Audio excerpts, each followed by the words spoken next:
release.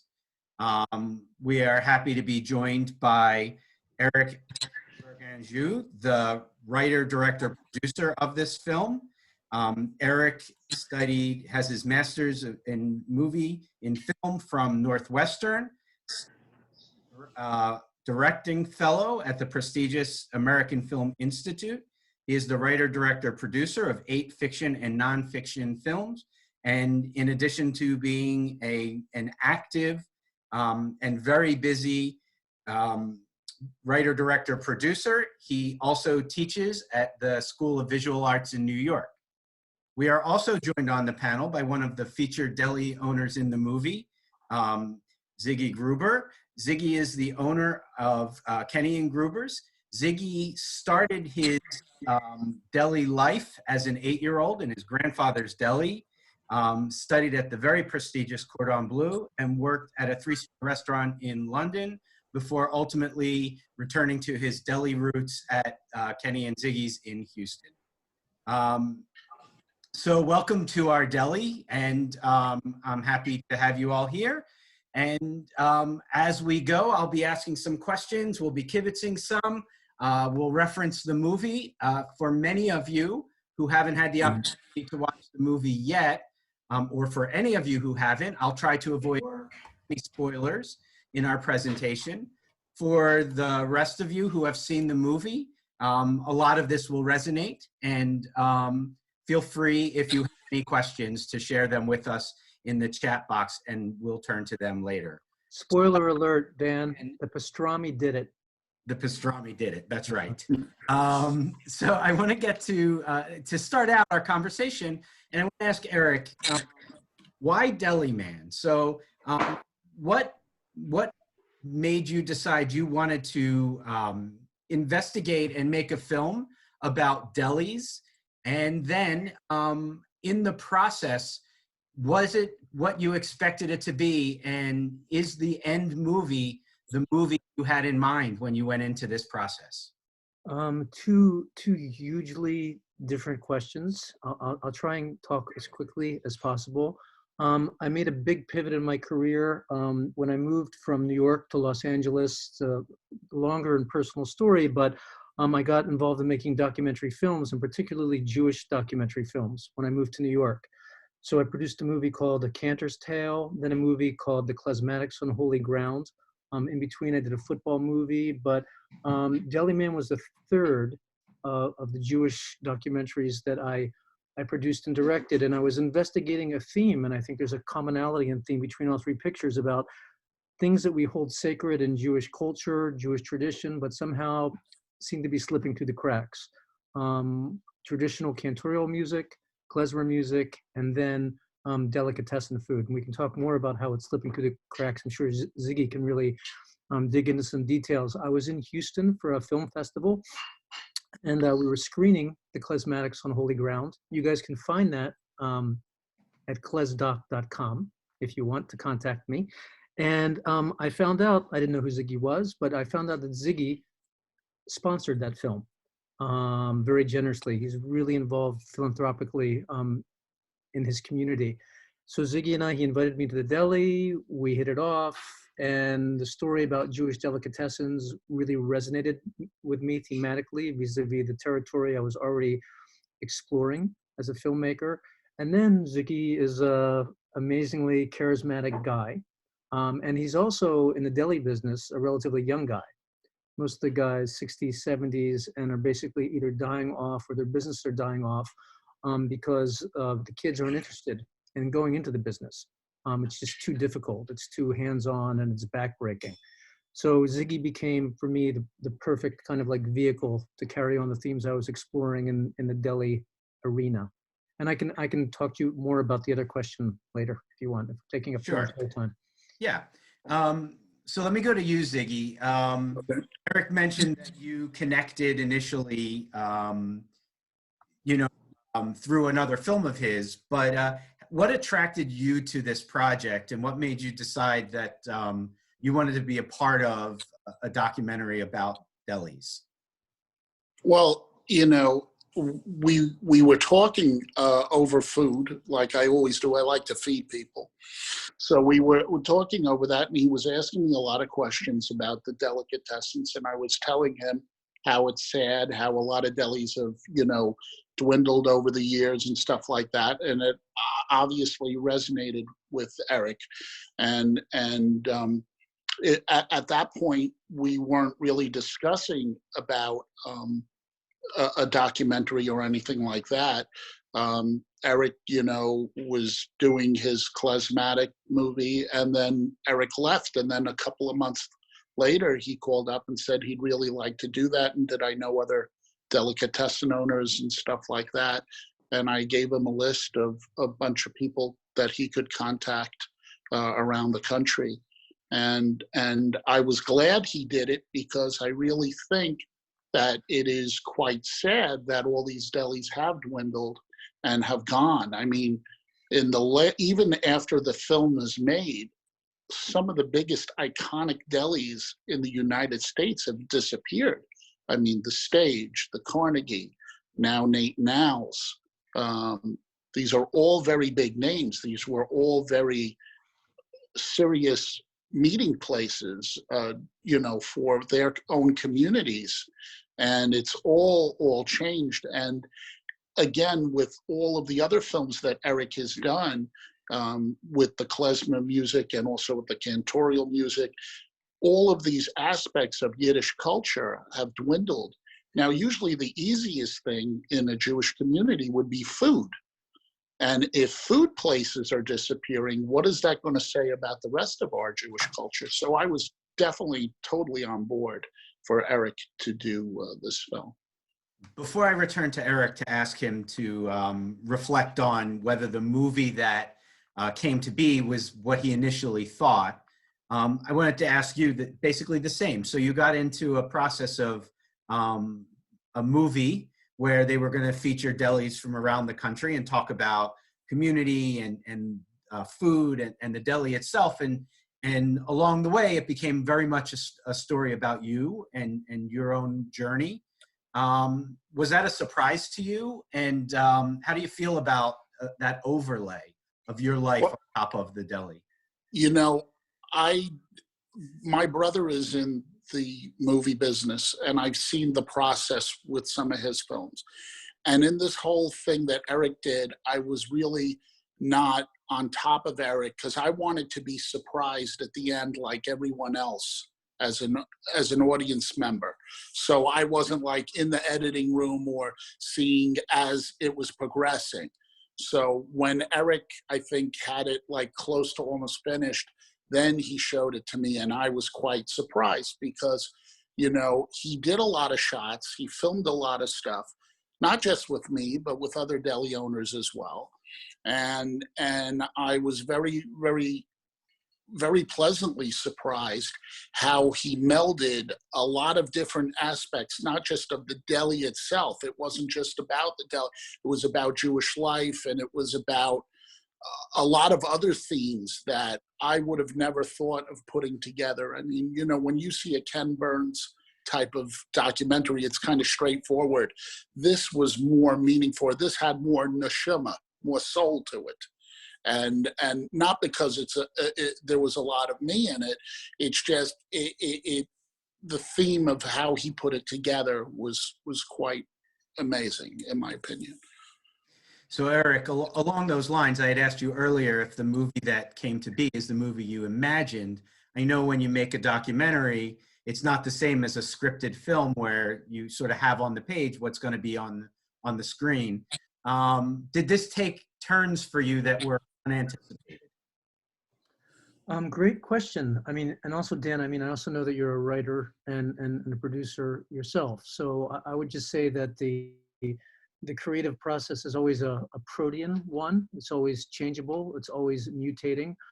I think, the difference between scripted and non-scripted material. Scripted stuff, obviously, you've got a screenplay going into it. With non-scripted material, often nonfiction film, you're writing the screenplay in the editing room after you've already shot the movie. So it's a whole different kind of challenge. That being said, certain fiction, dramatic instincts go into it. So I knew Ziggy was someone that could carry the movie on his back.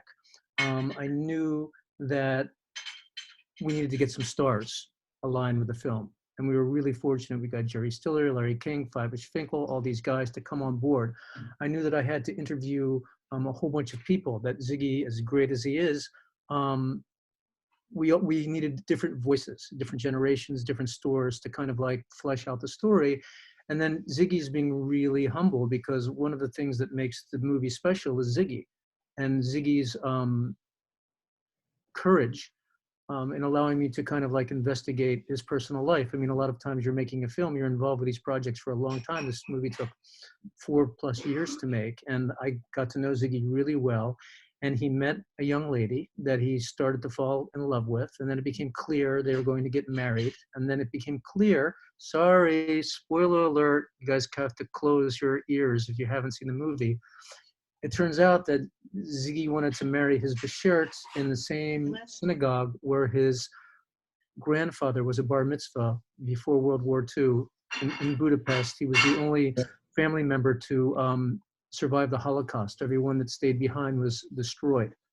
So the fact that the story comes full arc in terms of food, in terms of neighborhood, in terms of community, and in terms of Ziggy's happiness, both his connection to his community and the food, but also his connection to his beloved, I mean, made the movie reach a whole different level. It never would have if Ziggy hadn't allowed his life to be opened up like that. So then what for you, Eric, was the highlight of the film? Bunch of highlights. I mean, Ziggy's happiness, of course, being at that event, being a part of it was incredible. Meeting all these savory deli characters, all which with great senses of humor and zest, passion, intelligence for life. And then I think just the greatest surprise was getting a real bona fide commercial distributor, Cohen Media Group, to come on and give the film a theatrical release. I mean, all of us as filmmakers, you know, we want anyone that paints a painting wants it to be seen and bought. It's a really competitive industry, so that Cohen Media Group promoted it, 45 theaters across the country. We were a pick of the week in the Los Angeles Times by Kenneth Turan, who's one of the country's, you know, leading film critics. So that was amazing. And we never would, you know, you hope for it, but you never expect it. So Ziggy, I'll ask you the same. Sure. What would you say was the highlight of either the process of making the film or of the film itself for you? Well, the process of the film was quite interesting, because basically, like Eric says, for about 3 or 4 years, Eric was following us around, you know, from everything from when we were cooking, when we were, you know, doing stuff at home, all kinds of different things. So that was quite interesting. But I loved the way how I loved what in the movie, how it was kind of like almost like When Harry Met Sally, when they show a little bit of what I'm doing or how the film is going on, and then it goes to another character, like one of the other deli owners, and then they talk a little bit, and then it comes back to us. It bounced back. It really made a very lively film. And then at the end, you know, the surprise, which I don't want to, you know, I know Eric is kind of thing, but the surprise and everything, and the way it was shot and everything like that was quite. I didn't think that was going to be in that. But what was it? The way he did it, it was just it was perfect. It really, I really think, even though it's a movie about delicatessens, I think it also shows the passion of some. Well, it shows the passion of one deli owner, but I think all the delicatessen owners have that type of passion, in the sense of not just of their customers, the store, but of the life itself. And I think all delicatessen owners are very cognizant of Jewish culture, and feel that they are carrying on a tradition. So I think the whole movie is all about tradition and all about full circleness. So the way Eric did that definitely I mean, you couldn't have asked for a better portrayal of what a real deli life is about. So in this film, Ziggy, you know, it becomes a very sort of personal story of yours, right? It's following some really, you know, personal and emotional moments from, you know, sort of meeting, falling in love, and you know, ultimately marrying them, and as Eric said, in the synagogue, and where your grandfather was bar mitzvah, and um, Yes. you know, so first of all, you know, it's very generous of you to be so open and you know, revealing of your own self to an audience like that. But those themes of family and, as you say, tradition and those roots were very, very clearly very important to you. Is that something you still think about or exploring? You know, where are you in that journey of yours? In my journey, it's all about, everything I do is all about tradition and family. And my whole thing right now is I have two children, and it's all about them watching, you know, them evolve. And also they love the deli, and both of them love to cook with me, and they love to cook with their bubby. And that's very important for me, because we're grooming the next generation. Hopefully, you know, we don't build up a business for strangers, you know. We're building it up for the girls. The girls will end up taking, Eric will have to do, rather than Deli Man, Deli Girl in like 25 years from now. But that's where we were doing. In fact, I was quelling so much today, because, you know, everything's on Zoom these days because of this COVID thing. And Max was doing a thing with Maura Efrat, that's her teacher over at the school, and she was teaching her how to make Israeli salad. And I was watching how she was handling the knife, and I was watching how she was following directions, and I was really happy, because it shows that obviously something's in the DNA. She's got some talent over there, and she's got a great taste too. Everything came out really good, so I was really happy about that. That's great. Eric, you know, one of the things that's, besides the visuals of this film, that's really striking is the music that you chose and the soundtrack. How involved in that process were you personally? And how did you make some of the decisions in terms of some really kind of spiritual music to match up with images? I was as involved as I could possibly be without actually writing the music myself. It's very, you know, I don't mean this to sound self-serving. I don't mean it like that. I'm a singer. I'm not classically trained. I have a good ear, and I've developed a really close relationship with some really important friends, the Klezmatics, Frank London, Grammy Award-winning band, Lauren Sklamberg. They've been my kind of like crew over several movies right now. So we sat down. I mean, I just wanted to just actually stop myself and thank you for all the credit, Dan and Ziggy. But I really, when we talk about cutting and editing and why the movie flows as well as it does, it's because of our amazing editor, Lisa Palatella. Yeah. I have ideas. I call some shots, but she's the one that's really, she's the pianist. She's at the keyboard making the music sing. So it's all Lisa's work. So with the music, you know, you sit down, there's some musical ideas that we have already going into it. There's other musical ideas that develop. You know, one of the key parts of the process is actually spotting the film, where you actually watch the finished film, sit there with the composer. This scene needs this kind of music or this kind of feel. There's an emotional transition going on here. We need to buoy it with some kind of specific kind of music. And because I've worked so much with Frank and Lauren, because I made a movie about them and we've spent a lot of hours together, it became a really organic and fast-moving process. Just one story I'll try and keep quick, because, you know, it's easy to take credit for stuff. It's sometimes harder to give credit. We had a situation where there was a very special that sequence where Ziggy is cutting the locks, that amazing sequence that Lisa cut. We were looking for a very specific piece of music that was written by the Klezmatics, but it was recorded by Itzhak Perlman.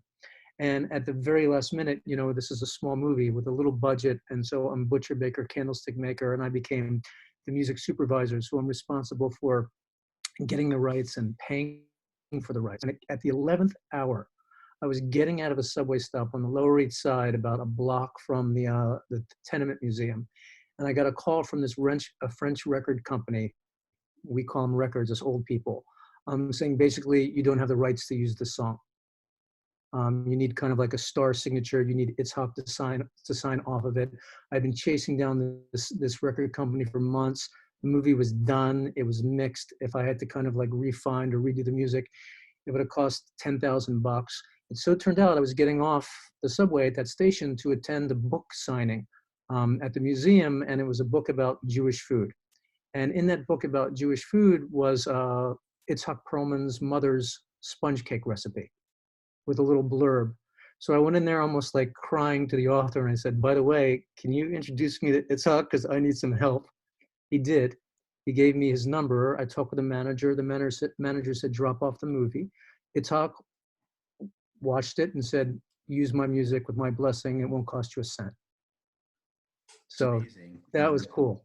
That was cool. So staying on this theme of music, you know, several other of your projects, including a newly released documentary, focus really on Jewish spiritual music.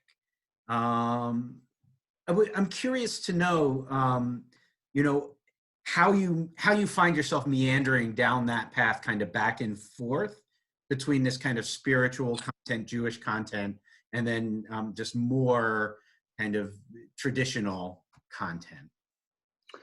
Well, I think there's certain things, you know, when we're talking the other film, so the new movie that was just hitting the film festival circuit, I was supposed to be in Toronto in a couple of weeks showing the film. And obviously that's not happening. Everyone is suffering because of the COVID-19 situation.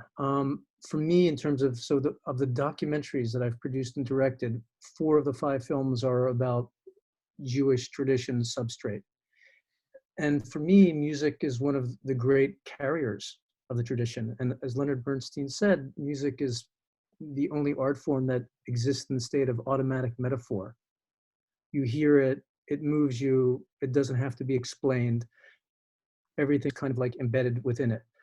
So it just became kind of like, I love music. I studied cantorial music at Jewish Theological Seminary. It just feels like a very natural path to me. And it's the people I know, for you to Ziggy, whatever, it's part of our vocabulary, you know, as human beings and spiritual human beings. So it's just a natural thing for me to be exploring.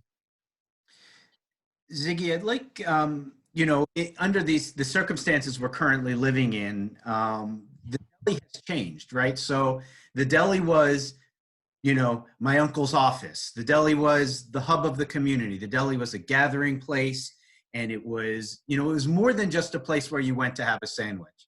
How has this current situation impacted sort of the feel and I mean, I know you're doing some business still, but like, how do you hold on to that kind of central role of a deli in this circumstance? Well, I can speak from my own operation. During this situation that we are in, people have such a fondness of the deli, at least our store. And in Houston, our store is like a throwback. It is a meeting place. It's a central place for the community. There are more business deals that are done in our store and everything else. And now that nobody is there, but our customers are so caring about us, and everyone calls up and they're supportive. They want to see us continue and thrive when this is all over, that they have been supporting us by ordering almost every other day with us. So we've been quite very active from our own community with the curbside pickup and deliveries. And during Passover, this Passover, we had one of our biggest Passovers than we've ever had. It was very daunting, the logistics of the whole thing, because we had to figure out how we get everybody's order out via curbside, which if you would have seen me, I had a schmata on my head and I looked like something out of Lawrence of Arabia because it was very hot. The first day I did it, I got burnt up like you wouldn't believe. And we had 3 of us in parking spots, and I was directing traffic, and we had a line that was 3 blocks long just to come into it because we had like 750 orders. So the community and the people have supported us during this terrible time and all of that. And on top of it, a lot of people who have seen this movie and a lot of people who have moved away or are in other parts of the country have been buying everything on Goldbelly because we ship a lot of food as well, and they've been supporting us as well. So we'll be able to ride this out. We're waiting, Ziggy. New York, Goldbelly.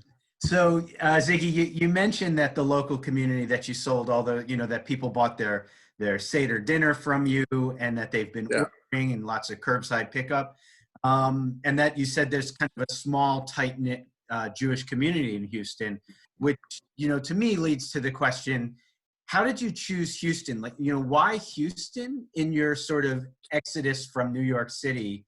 Right. To bring Deli. I would have never thought that I would have ended up in Houston. Me and the old owner of the Carnegie, Freddie Klein, who unfortunately passed recently a couple of weeks ago due to the COVID virus in New York, we're going to open up in Times Square, and we backed out of the deal because it wasn't economically made sense. And he got a phone call from a friend of his that used to be a patron of the Carnegie, a gentleman, Lenny Friedman, who was a very successful real estate developer and had a son named Kenny. And he is the one that coerced me into coming to take a look at Houston. I did, and I was quite shocked. And we shook hands, and I've been here ever since. And I'll tell you something, it's one of the best moves I ever made. Someone up in heaven was looking after me because the people in Houston, and especially the Jewish community, are the salt of the earth. These people are unbelievable. We don't have the best weather here. I mean, we do for about 10 months, but in the summertime, if you feel like you're under a broiler, but the people are the ones that make this such a great place to live. So, everybody in their mind has an idea of what a deli is, and if you look in the dictionary, there's a definition for deli. But what, to you, Ziggy, what really is a deli? What is it? What is so special or different? Well, what a delicatessen is on different levels. Number one, delicatessen is giving traditional Jewish foods or whatever it is, that. But a delicatessen is a place of comfort, is a place where you do go there when you're sad. A delicatessen is a place when you go there when you're happy, a place where you want to do business with, a place where you want to meet your relatives or your friends. The delicatessen is like the center of the universe for one's community. And thank God our store, like I said, is a throwback. It has that feel to it. I mean, I have seen all of these kids that call me today and place orders. I've done their brisses and I've done their bar mitzvahs, and I'm starting to do their, engagement parties now. That's how it shows. I've been here for over 20 years now. So I've seen all these people grow up, and I've been part of their lives and this community, which is so wonderful. So a delicatessen is so much more. It's not a cold, it's warm. All of my waiters know every person by their name. They know what they eat. They know their family. They know how everyone, they're part of jewishgenealogy.com over here. They know how everyone's related. It's so much level. Today I had a phone call. One of the waiters I have is a gentleman named Chris. He is remarkable. he knows how to really make people feel special. There is a group of very, very serious business guys that meet every Wednesday. They know that we are not operating, because no one is, with waiters and waitresses. They called me up and they wanted me to give them his number. They basically gave this guy $4,000 so he can ride this out and be all right. I mean, that's the kind of what the patrons, it's the people. It's on so many levels, a true delicatessen. Was that culture in Houston already or, so bringing deli to Houston, is that a learned sort of community thing, or did they take to it right away, or, how did that process go? They hadn't had a deli in 15 years that was good or like that. Prior to that, there was a deli here for many years, a place called Alfred's. And I believe it had that type of stuff. It was a very remarkable, I've seen pictures of the operation. And it was a nice operation, but according to even the old timers, nobody had the feel or the real authenticity like a New York operation until we came there. Eric, one of the themes in the movie is the kind of the fall of the deli as sort of the hub of the community, from thousands of them, one or more per block, and everyone having their own deli that they identified with, to, really just a handful of true delis left, a few hundred maybe, in the country. What does that mean? What aspect of that, what were you trying to say in a bigger picture about that, and in relating that to, Judaism and America as you made this film? Well, I could eat up the last 25 minutes of So take 5. talking about that. I think so part of the understory of the film, it's never literally referenced in the film, was something that we're all in this game together. When you're in, as I'm quoting CNN now, whether you're in MaccabiUSA, that's fighting to preserve, inculcate, perpetuate tradition, or whether you're in the cantorial business or whether in the deli business, you're always kind of like, you have to be an artist, but you have to be a businessman. The customer is always right. So what's sticking, what's not sticking, why, where can you be a provocateur? Where do you have to sit back and let your audience tell you where they want to lead you? So back to the understory, there was the 2013 Pew report that was talking about the dire state of American Judaism. A number of different, is that Max or Izzy? No, that's Izzy. Hi, Izzy. Say Oh good my night. gosh. Say good night. Okay. All right, good night. All right. Deli girl, it's happening. So one of the questions that the 2013 Pew study asked was, how do people identify with their Judaism? What is the prominent trait? And I'm exaggerating the statistics. People largely adhered to Judaism through Holocaust, through Israel, which according to the study was to have a good sense of humor. And I think the end result of the study was that very few of the Jews that were interviewed felt like any kind of religious adherence or belief in God was actually essential to or a part of their process. I personally find that incredibly worrisome. But I think that one of the things that's happening bit by bit as we continue to be, because we live in America, greatest country in the world, so many different choices, so much freedom, including the freedom not to practice, do our own thing. I'm currently working on a Holocaust project that I can maybe talk about a little bit later, but it's remarkable the consonance between the westernized secular German Jews and the Jews we have in this country that, for whatever reasons, have kind of maybe stepped away and are not involved. So all the movies are kind of like attacking this question in terms of what is tradition. And if you're not going to do tradition by the book, and I'm not saying that you have to, I'm not the way to be a Jew at all, doing your 100 brachas a day and performing all the mitzvot. But I think that hopefully the movies are kind of a wake-up call for people to do a deeper examination of kind of like what we hold on to, what we don't, why, and what are the costs if we don't hold on to it. If Judaism becomes a subjective science, then where are we going to be in 20 or 30 years? We're seeing some really ugly stuff again now. I saw this horrible poster, and sorry to be so political, in one of the anti-sheltering protests, where a woman was holding a placard out of her window with a rat on it and a Magen David, and saying, "This is the virus." So we are not safe.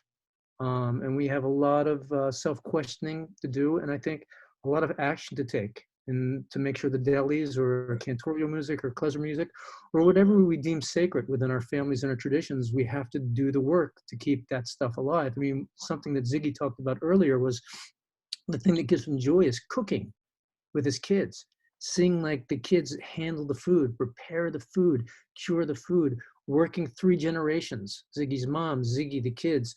Ziggy teaches classes in Houston, teaching kids about Jewish food, so Jewish kids don't think that sushi is Jewish, so they have other kind of, options, and they take a hands-on responsibility for perpetuating their own tradition. So I'm sorry for the long-winded answer, but that's all ensorcelled in what's happening with this film and the other films. So Ziggy, to you as a lifetime Deli Man and third generation, do you see kind of maybe the life cycle of delis start to peter out, and delis become more rare and a scarce find to find a true deli? What does that mean to you, and how do you see that in the context of your life and your livelihood and your passion in a truly active deli in a small community?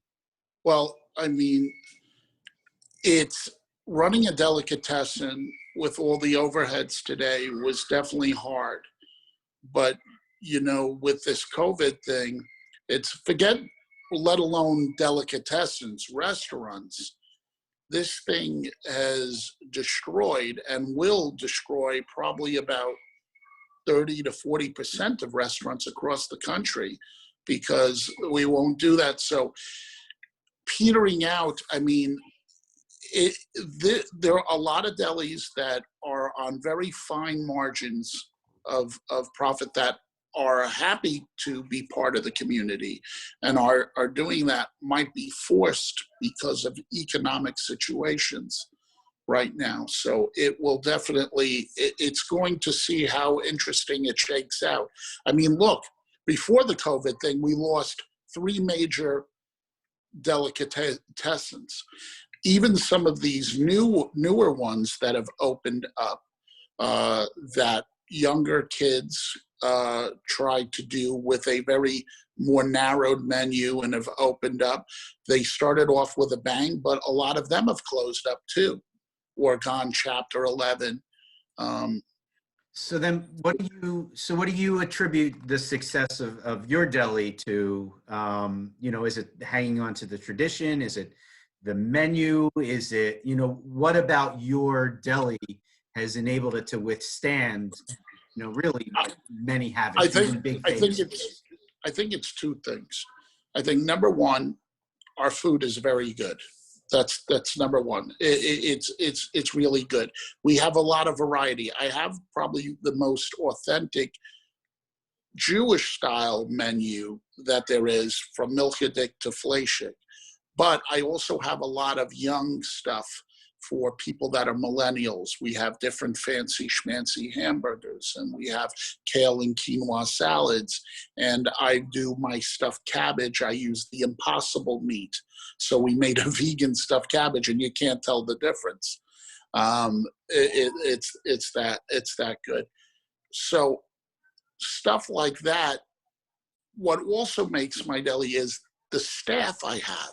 I have such good people that are like a throwback, that really cultivate the customer. I mean, they, like I said, they know every family member. They know every people when they come in the store. It's like coming to their home. It's an extension of their home. That's why ours is a little bit different. Some people that our place is not a hip place. Sometimes if you're too hip, it gets a little cold.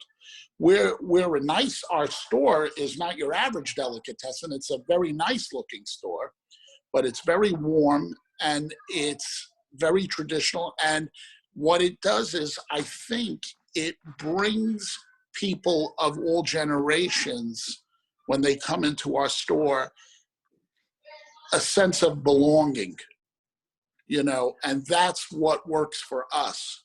Because a lot of the delis today are maybe have one aspect of it or not a lot of the aspect. You know, also a lot of the new people that have tried to open up delicatessens, they really didn't understand the flavor profile or what, you know, this stuff is supposed to taste like. Thank God I was taught by all the old timers, you know what I mean? And so while we're on the tastes, I have some questions related to the actual food. Okay. So we can just kind of go a little bit rapid fire from the audience. Sure. Someone wants to know, they're talking about the corned beef special, which up here in Philadelphia is a big deal. Is that a national thing, or is that kind of a regional thing, the corned beef? What, a corned beef special? You Yeah. call your corned beef special, that's with Russian and coleslaw on the sandwich? Yep. Yeah. Okay. In New York City, they call that dressed. So it's not that it's any major thing. Some people call it dressed. Some people call it, I think on the West Coast, they call it all the way, or you know, or, oh no, they call it sky highs. Sky highs. Okay. But it's the same Boba Mainzes. It's Russian and coleslaw. And really, and listen, on a sandwich, that's great. Do you prefer, so, but here's, on that theme, mustard or Thousand Island, you know, Russian dressing and coleslaw? It depends. You know, I like mustard on corned beef and pastrami. I'm very traditional, but I do like once in a while to have it dressed, you know, with some Russian and coleslaw. I do. It depends what kind of mood I'm in, you know. What's your favorite blintz filling? Well, I love cheese blintzes, of course. And I like it sometimes mixed up where you can put blueberry cheese or cherry cheese filling. That's always nice. But I love cheese blintzes. Are you a sour cream or applesauce guy on your latkes? I put both on my latkes at the same time. Okay, that's our kind of our hardcore food questions. There was one other question I was looking. Oh, it was about sourcing ingredients in Houston. You know, how difficult is that? How much do you have to make from scratch? Can you really like a great New York rye? Do you import it? Do you make it? We make our own rye bread. I'll tell you, when I came 20 years ago, I called up Seymour, who was the old owner and baker at Orwash's Bakery, and he came on a what do you call it, on a plane, and he brought a starter that was over 100 years old from the old country, and they came and they taught this guy, who I use, Juan Carlos, he's to bake the rye bread, and we make it, and our rye bread is fantastic. So it's very, very tasty. So we had to do that. I had to alter a lot of my bakery stuff because the atmospheric conditions are different. so I changed my rugelach recipe a little bit, but we bake all the old traditional stuff, you know, babkas, coffee cakes, all that kind of stuff. And we have a full bakery where we sell to a lot of other restaurants now. And we make our own cheesecakes, and we make all blackout cake and 7-layer and all of that. And we cure our own corned beef and pastrami. One last, someone who really has seen the movie is desperate for an update on your gravy recipe search. The gravy recipe search has been found. And I will tell you this, and anyone can call it, it's crazy or whatever it is. It's kind of like Fiddler on the Roof when he had the dream with Pluma Sarah. So I'm having this dream, and I'm having a conversation with my grandfather. And I'm saying, I wish I knew what the gravy was and the gravy recipe goes. He says, you're doing it wrong. I said, what am I doing wrong? He says, you add a little bit of kitchen bouquet. I never used kitchen bouquet. I used Gravy Master. And I'm like, I went to my father at the time, who was still alive, and I said, Dad, did you ever use kitchen bouquet gravy? He says, no, we use Gravy Master. And I said, I haven't seen that in years. That's like from the 50s. So I Googled it, and they still make Gravy Master. And then I found it, and I added, it colors it. I just added like a couple of drops in the gravy, and I taste it, and I go, oh my God, that's it. That's the Well, there's your sequel, Eric. I made the same thing. So that was the whole thing. So I laughed. I said, I don't know what you want to call it, but a dream or what just came. That's about the most delicate way to figure it out as possible, I'd say. I guess so. Eric, so we heard a little bit from Ziggy about like the current situation and how it affects business, but as an independent, movie maker, how is this current situation impacting your ability to work, your projects, and then follow that up by letting us know what are the exciting projects, what are you kind of like hot on the trail of, and what can we hope to see from you soon? Well, let's make this a happy story tonight. Okay. I mean, I think so many people are under the boot right now vis-a-vis the situation, and the film business is no different. There's no production. I would say, 60-70% of my close friends are people that work in the business as producers, writers, directors of cinematography. There's no production, there's no work, there's no film festivals, there's no movie theaters that are open, So the situation's not good in a nutshell. We're all kind of like waiting for that light at the end of the tunnel because we all want to be out there kind of like doing our stuff again.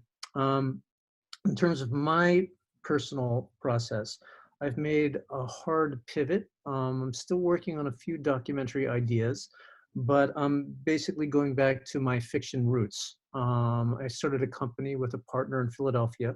We have two big movies on our plate right now. One is a story about the largest murder ring in United States history. It happened during the Depression in Philadelphia. It's called the Arsenic Murder Ring. It was run by a rabbi and two Italian cousins in South Philly. Documented 300 people killed and some estimates up to 1,000. That's our lead project right now. Another project the new company is shepherding is just really one of the remarkable unknown rescue stories in the world about the rescue of 49,000 Yemenite Jews in 1949, just after the formation of the State of Israel, where basically there were pogroms in these Arab countries and Jews were being decimated. And due to the heroism of Alaska Airlines and a cadre of 4 planes and maybe 8 different pilots, that's it, including, some guys, war veterans in their early to mid-20s. They basically, within a year's time, shepherded the 49,000 Yemenite Jews to safety. They made Aliyah in Israel. And the third project I'm working on right now, if anyone, this is a 501c3, if anyone is interested in getting involved or donating, you can get me through Dan and Mackenzie. It's a remarkable story that I was turned on to through a colleague in Middlebury, Vermont, where I went to college. And it's the story of Jewish German circus dynasties who were basically the Elvises of their day. They were the top of the heat. They had their names and faces on bubblegum cards, or the version of bubblegum cards at the time. And they were the kings of the entertainment industry. And little by little, through the National Socialists and then through the Holocaust, these giants were crushed. So it's the story of two different family members and their friendship and how they survive or don't the Shoah. So that's the third major project I'm working on right now.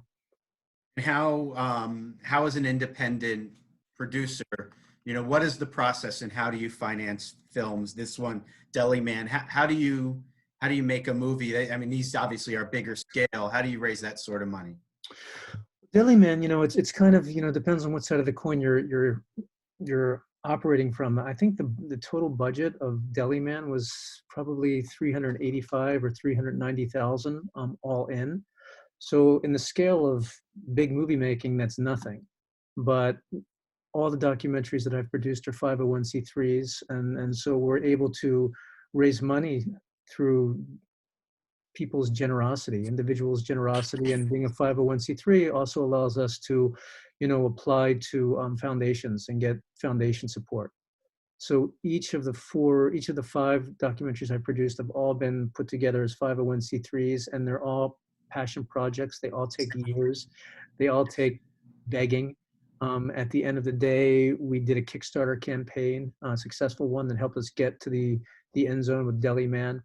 So that's primarily the process. It's just networking, bugging people, try and bug people, not too much, finding those. I mean, it's probably the same for MaccabiUSA.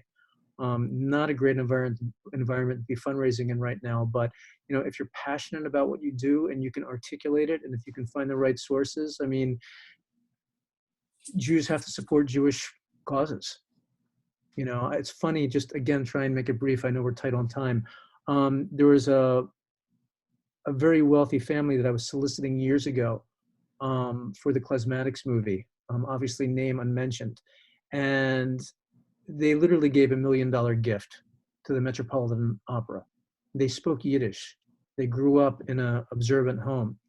And I felt like the movie would speak to them on so many different levels. And, again, I'm not saying like I deserve your money or anyone else's money. That's not the way this works.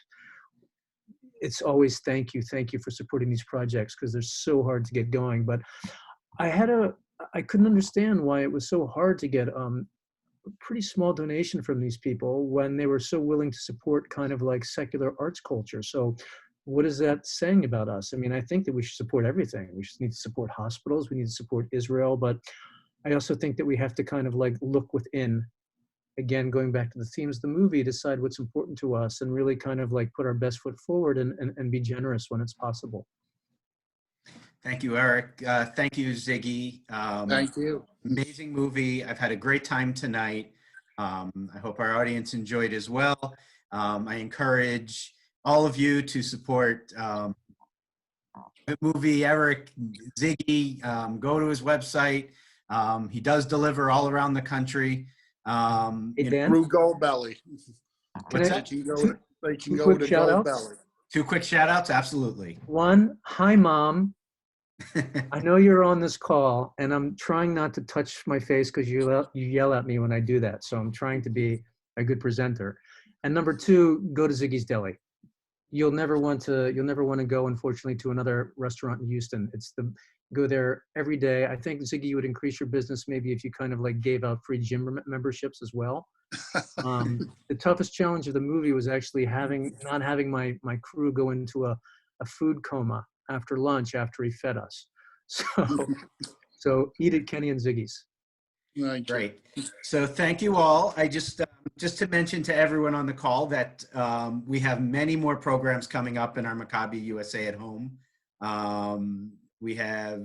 I don't have the list in front of me. I know we have everything ranging from martial arts skill sessions to Ethan Zahn from Survivor, winner of Survivor, and amazing, a cancer survivor, will be joining us for a special presentation. PGA golfer Bruce Fleischer will be with us. And coming up soon on Yom HaZikaron, Israeli Memorial Day, we have our Israeli Shaliach will be joined by a number of soldiers from the IDF to talk about their experience in the military and in Israel and what Memorial Day means to them. So thank you all for joining us. We appreciate your time and we look forward to seeing you again soon. Have a great night. You too. Bye. Bye, everyone. Bye, thank you. Thank you, Eric. I'll talk to you soon.